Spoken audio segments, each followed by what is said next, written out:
l'ADER injecte 1,6 milliard de francs CFA, plus de 3471 bénéficiaires directs de crédit dont les femmes représentent 69% de l'enveloppe dédiée, 340 millions de francs CFA pour inverser la tendance dans la région de Kédougou. Mi ngoog Tata Aïda Mbodj suit toujours sa logique ginnaaw ay dëkk yu bari yi nga xam ne daal dina fay dem yóbbu fa ay financement jagleel ko ñi nga xam ne ñooy jigéen ñi waaye tamit ñi nga xam ne ñooy jeunes yi bi pa Kédougou la ñu daal di dérouler li nga xam ne mooy tapis rouge bi daal di fay def lu tolloog 1,6 milliard de francs CFA mu daal di koy répartir nag ci ñaari fond benn bi ñi nga xam ne ñoo ci jot toll nañ ci 3471 bénéficiaires yeneen 340 millions yi aussi mu daal di koy dugal ci dëkk bi lu ñu ci mën a jàpp daal mooy jigéen ñi la daal di privilégié ndax 69% ci ñoom daal dinañ am ci li nga xam ne mooy financement DER yi. waaw effectivement. pourtant am na prix sax am na prix ci prix yi ñu joxe ci fin d'année prix de reconnaissance. macha allah moom côté wax ji bariwul côté am de moom El Bros ngi liggéey. Tata Aïda chapeau. Introduction de l'anglais au primaire dès janvier 2025. Première fausse note. Selon Source A, le programme d'introduction de l'anglais au cycle primaire comporte des vices de forme liés notamment au défaut d'indemnité composantoire qui doit combler la charge de travail des enseignants sélectionnés pour dispenser des cours dans la langue de chaque SPE dès janvier, selon Boubacar Barissène, un des 510 enseignants sélectionnés à travers le territoire national pour ce programme inédit. Le ministre veut les faire travailler gratuitement. Voilà mooy li nga xam ne gouvernement bi sàkku woon na ko ngir ñu daal di dugal anglais dès primaire ci li nga xam ne mooy école yi waaye daanaka mu sukkandikoo ci Source A am na ay gàkk-gàkk yi nga xam ne daal mën na koo teree am ndax benn ministre bi dafa sàkku ci ñi nga xam ne ñooy enseignants yi ñu def ñu liggéey mais de façon gratuite te comme dëkk bi moom gratuite amatu fi kenn defatul ci jàng seen njàng mi ba pare ñu leen di gërëm naa de mbete ay bénévole. voilà aussi am na yeneen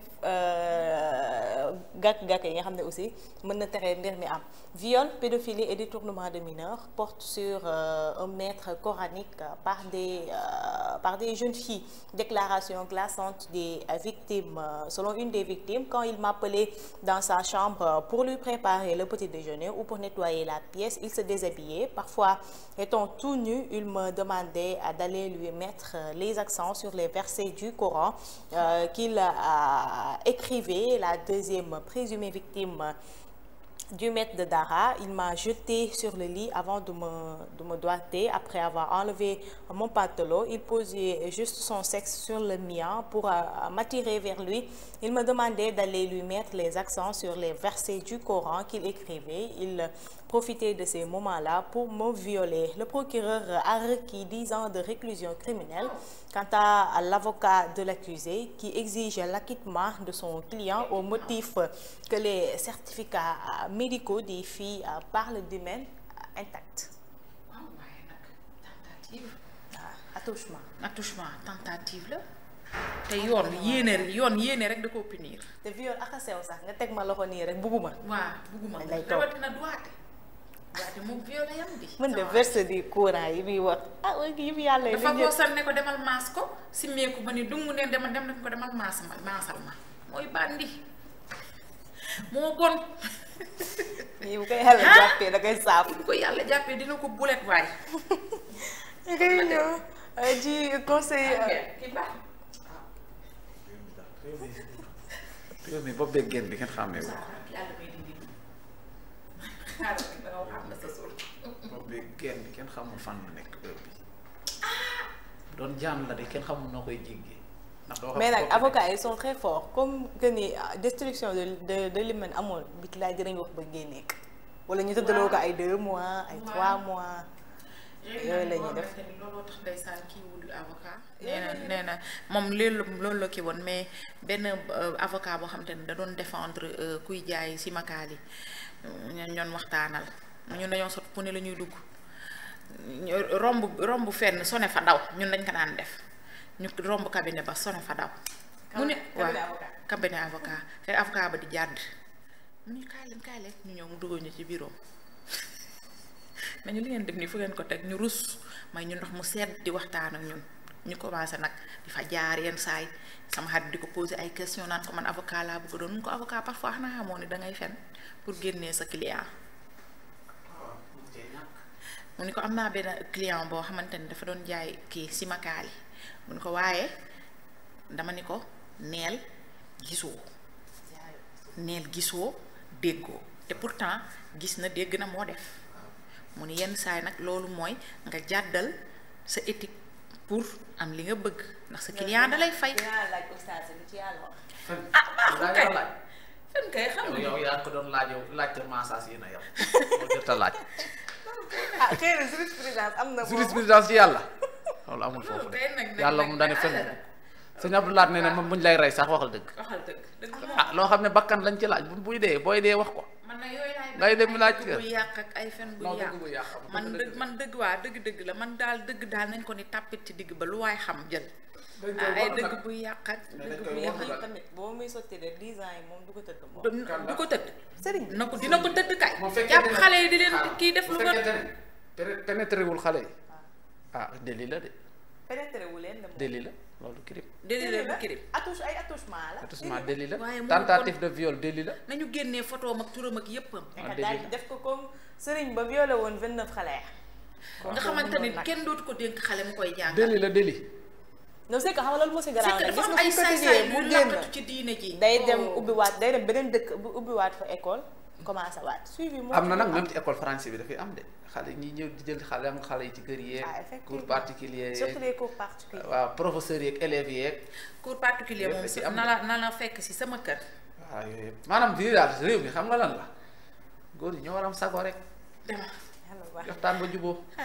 Réunion du conseil municipal de la ville de Dakar pour procéder à l'installation du conseiller municipal. La mort de Barth irréversible selon le journal, en enjambant le temps pour faire procéder à l'installation du remplaçant du désormais ancien maire de la capitale sénégalaise. Le duo Sonko-Diomaye semble avoir déjà mis la dernière pelletée sur le cercueil de Barthélémy Dias. Voilà moo nekk note bi nga xam ne génne nañ ko hier, mais il y a une discorde nag bu nga xam am na entre les journaux parce que tantôt am na ñu bind que ni ce conseiller municipal va remplacer ki nga xam ne mooy Barthélémy Dias, tantôt am na ñu bind ñi nga xam nee nañu conseiller municipal boobu mooy Abdoulaye Ka, mooy celui qui a remplacé Maïmouna Dièye à la mairie de Patte d'Oie, que ni moom la ñuy daal di installer officiellement ci li nga xam ne mooy la ville de Dakar. Sortie de Madiambal Diagne sur les relations avec le patron d'Ecotra, Cheikh Tidiane Ndiaye, du camp d'Abdoulaye Sylla, démontre les arguments du journaliste. Voilà. Moussa ñu dem ci beneen.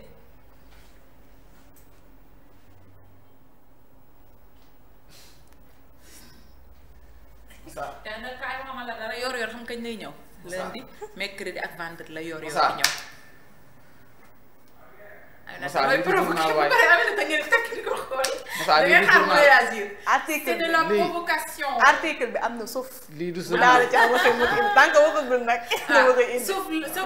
suuf lii du journal waay. kii à la une rek lay génne.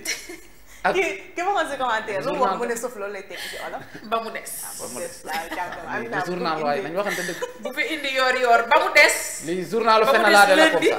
moom day sosal nit ñi rek vendredi ba mu des nee na bul indi yor sauf lundi mercredi ak vendredi Abdou Nguer sa sauf dee nga noonu Aïcha ñu dem. Banditisme foncier à Kadam et Toglu Serer, Wade et Macky ont dépouillé ces villages de 615 561 mètres carrés. Le premier ministre Ousmane Sonko saisi par le collectif pour la défense des intérêts de Kadam diggante Toglu waa Toglu mooy village yi nekk ci Toglu côté mooy côté ay Kirène ay Sindia voilà côté yooyu la. Aïcha Moussa ñu dem wala ma décortiquer la. mais kii bi moom yor ndax du bind Almadies 2. bindoon na ko kay. Almadies 2. bonjour ba ñu invité Abdoulaye bind ko nam demee de. Almadies 2 Diop si nee na Sonko ko joxoon muy jaay. loolu tax bind na ko. voilà l'observateur ci xëtam bu njëkk ñëwaat na ci avenir u Barthélémy Dias, son avenir suspendu à un fil. Taxawu Sénégal, la solution par un nouveau pacte avec le PS pour la survie, la différence des parallèles Barth à Khalifa. Mandat d'arrêt international Doro Gueye arrêté par Interpol, cueilli sur les Champs-Élysées. Le PDG a été conduit à Nanterre. Sa garde à vue et l'intervention in extremis de son avocat, maître Seydou Diagne, placé sous contrôle judiciaire. Sa procédure d'extradition enclenchée. Voilà, moom nee nañ on l'a retrouvé grâce aux traces de sa carte bancaire utilisée par sa femme Clara Gaye. moom moo tax ñu daal di xam foo door a nekk daal di koy dem cueillir. Clara moo utilisé carte bancaire am waaw. Clara dafa demoon France. waaw dafa dem France. donc moo utilisé carte bancaire bi. voilà ñu tracé ko. ñu tracé ko. non elle n'a rien fait au fait. si c'est ça. bàyyi leen jàmbur bi mu liggéey waaw Clara c'est une femme battante bàyyi leen jàmbur bi. Aja Moussa demal. Les Échos la ñëwaat na aussi ci mooy lii laa doon wax sànq mooy installation d'un nouveau conseiller de la ville de Dakar. Ce n'est pas Barth qui va être remplacé, c'est le maire de Patte d'Oie Abdoulaye Ka qui sera installé à la place de Maimouna Dièye. mooy loolu laa doon wax sànq. ñëwaat nañ aussi ci li nga xam ne mooy les recours de Barth auprès du conseil constitutionnel aux fins d'annulation de sa radiation. Les avocats de Barth listent des textes violés. La déchéance doit être constatée par les 7 sages et non par le ministre de la Justice. C'est le jugement du 16 février 2017 qui constitue la condamnation définitive et non l'arrêt du 21 septembre 2022. La période d'inéligibilité de Barthélémy Dias a expiré le 17 novembre 2022. Ça veut dire que 2017 lañ ko condamné woon. donc 2022 bi compté parce que 2022 bi dañu dëggal li 2017. voilà d'accord donc kon 5 ans yi jeex na bi. jeex na voilà. Loi de finances rectificative pour l'année 2024, environ 20 milliards prévus pour les législatives anticipées. Le montant des indemnisations des victimes des manifestations publiques et celui de la lutte contre les inondations inconnues, la taxe des tabac, du bouillon et de l'alcool en os. Voilà. Moussa ñu dem ci beneen. Walf Quotidien moom it ñëwaat na ci ville de Dakar ak l'installation de ce nouveau conseiller li nga xam ne war na rallier li nga xam ne mooy l'équipe municipale demain si je me trompe pas. Aïcha Moussa demal. Vox Populi la moom ci xëtam bu njëkk aussi ñëwaat na ci nga xam ne mooy mbirum Yérim Sow mi nga xam ne ñi waa Bénin ñu ko condamné woon en 2021 dañoo lancé li nga xam ne mooy un mandat d'arrêt 3 ans après le mandat d'arrêt contre Yérim Sow défraye subitement la chronique au Sénégal. nee nañ na ko Sénégal jébbal ñi nga xam ne ñooy état bu Bénin. Recours en annulation des décisions qui l'éjectent de la mairie de Dakar et de l'Assemblée nationale. Barth saisit la Cour d'appel et le Conseil constitutionnel. Il veut retrouver ses 2 mandats électifs selon ñi nga xam ne ñooy ses avocats mooy comme li ñu doon wax sànq rek li nga xam ne li ñu waxoon 2017 dañoo ñëw en 2022 gën ko dëggal ce qui fait que li nga xam ne mooy condamnation ba jeex na. Barth est éligible pour assurer li nga xam ne mooy ces 2 fonctions. Police aussi démb apporté nañ li nga xam ne mooy on démentit sur ce qui s'est passé lundi que ni Barth dañu ko daal di téye pour mu bañ a def li nga xam ne mooy ces visites de chantier. ñoom à son tour indi nañ ay leeral li ñu doon wax que ni li ñu wax ne que ni il voulait wala il faisait juste le travail pour assurer li nga xam ne mooy la sécurité loolu la ñu daal di wax. Opération en mer au large de Niodior, la douane saisit 207 cartons de faux médicaments d'une valeur de 392 millions de francs CFA selon le journal. Effectivement. Moussa ñu dem. Voilà, Libération la ci xëtam ku njëkk ñëw na ci accordé na une interview à Olivier Boucal. Voilà, il est ministre de la fonction publique et de la réforme du service public. Notre audit a révélé 30 000 agents contractuels au niveau des ministères.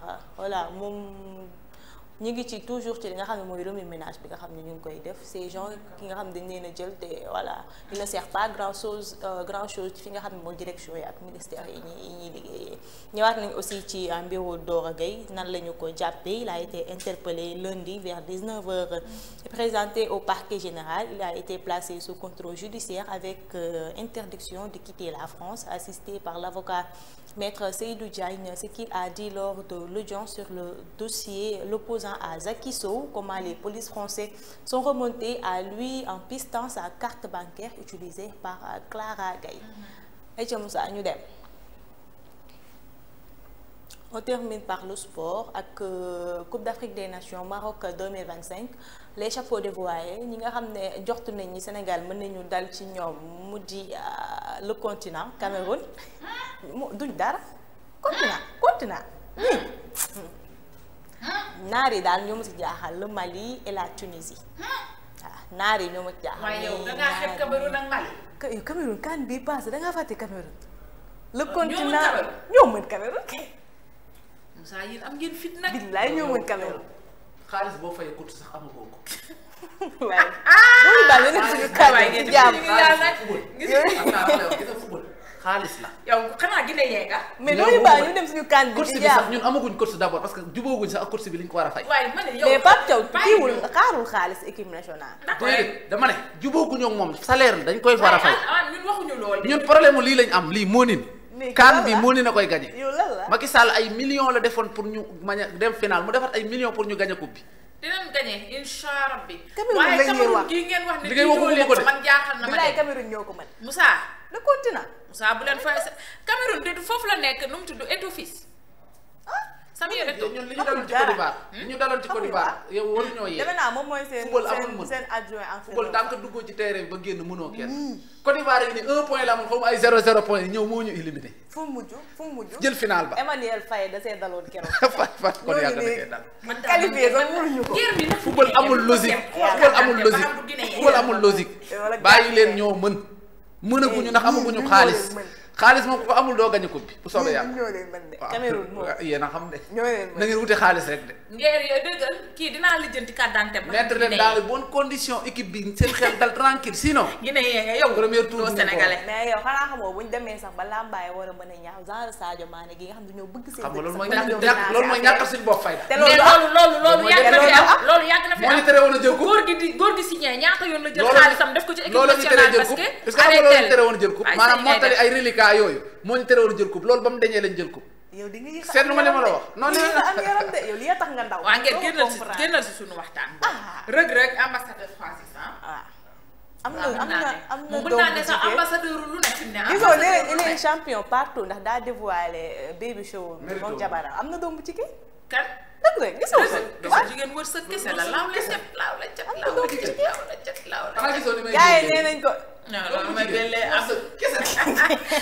loolu laa mu ñëw nag ay xotti gerte sax boo ko doon jaay day embarqué. waaye day waaye doo bu góor day gaaw a nekk délinquant. sama papa ngi jooy partout naan daf maa war. muy jooy maa war yàlla baax na man sama doom sama wet damay kër tabax kër dugal ko ci jëkkëram ñëw. doom bu jigéen baayam ak ñoo bëgg suñu papa yi macha allah. waaye def de damay tabax sama doom kër. man nag man je suis désolée ci lu tax lekkul sama 5000 sax nag loolu laay jooy ba tey nag bi muy génn àdduna boobu élève la quoi boobu collégienne la aw ma dara.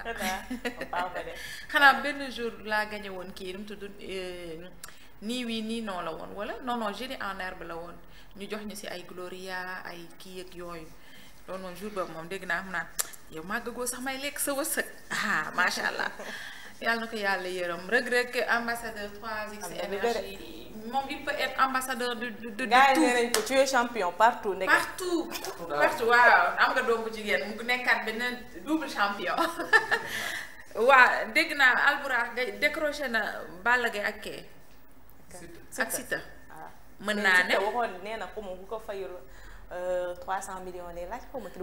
wuy ma Moussa loolu mën naa ne. 300 millions. pour la du bëri combat la 300 millions. ci kuy daw di ngeen saa. waaw combat la man d'accord naa man fii ak man xool man fii ak couronne bi nekkul enjeu rek man d'accord naa yàlla baax na. mais day jël empereur bi rek. sama waa ji nag ci suñuy loxo loolu boobu. mën naa ne de. Balla mooy fii empereur roi des arènes FM empereur am seen contrefaçon yooyu bàyyi leen ko bàyyi leen soxor nag. mais gëjëwaay nga dëkk. waaye bi ko Balla yore dama ko doon savouré waaye yoratu ko nag nit da ngay fair play mais mooy empereur. nit da ngay fair play nag amat seen kon lu mu doon jox ko photo bi wala jeex ko yéen tamit bàyyi leen soxor nag. jeex na bul fàtte Diop bi su ñëwaatee. Diop Aminata Bane Diop bu ko fàtte. ah Aïcha on te retrouve dans un instant pour li nga xamante ni mooy la deuxième partie de cette émission à tout à l'heure